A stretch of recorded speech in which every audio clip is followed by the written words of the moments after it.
একটা নসিহত, আমার একটা নসিহত একটু মন দিয়ে শুনুন প্রিয় দিনী। রাসূলুল্লাহ সাল্লাল্লাহু আলাইহি ওয়াসাল্লাম আমাদের দিনী বোনদের জন্য জান্নাতে যাওয়ার একটা ফর্মুলা বলে দিয়েছেন। আমি কি বলবো সেটা?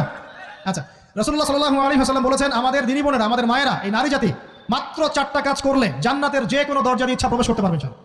খুশি হন নাই? কয়টা কাজ?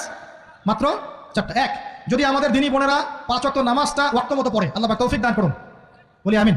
2 নাম্বার, যদি তারা রমাদান মাসের রোজাটাকে ঠিক মতো আদায় করতে পারে। 1 নাম্বার 5 ওয়াক্ত নামাজ ঠিকঠাক আদায় করা। 2 নাম্বার রমজান মাসে সাওম রাখা। 3 নাম্বার তাদের লজ্জাস্থানের হেফাজত করা, মানে শরঈ পর্দা মেনটেন করা, শরঈ পর্দা মেনটেন করা। এবং আমি বলে দেই, চেহারাটা আপনাদের পর্দার অন্তর্ভুক্ত। এটা নিয়ে অনেক বাকবিতণ্ডা হয় না সমাজে, চেহারা দেখানো যাবে কি যাবে না ইত্যাদি। চেহারা আপনার পর্দার অন্তর্ভুক্ত বিষয়, ফুল স্টপ। এর উপরে ফতোয়া অনেকভাবে দিচ্ছে, কিন্তু বরেণ্য ওলামায়ে কেরামের কিতাবগুলো ঘাটাঘাটি করেন, তাদের ফতোয়া হচ্ছে চেহারা আপনার পর্দার অন্তর্ভুক্ত বিষয়, চেহারা ঢেকে রাখবেন, আল্লাহ পাক তৌফিক দান করুন।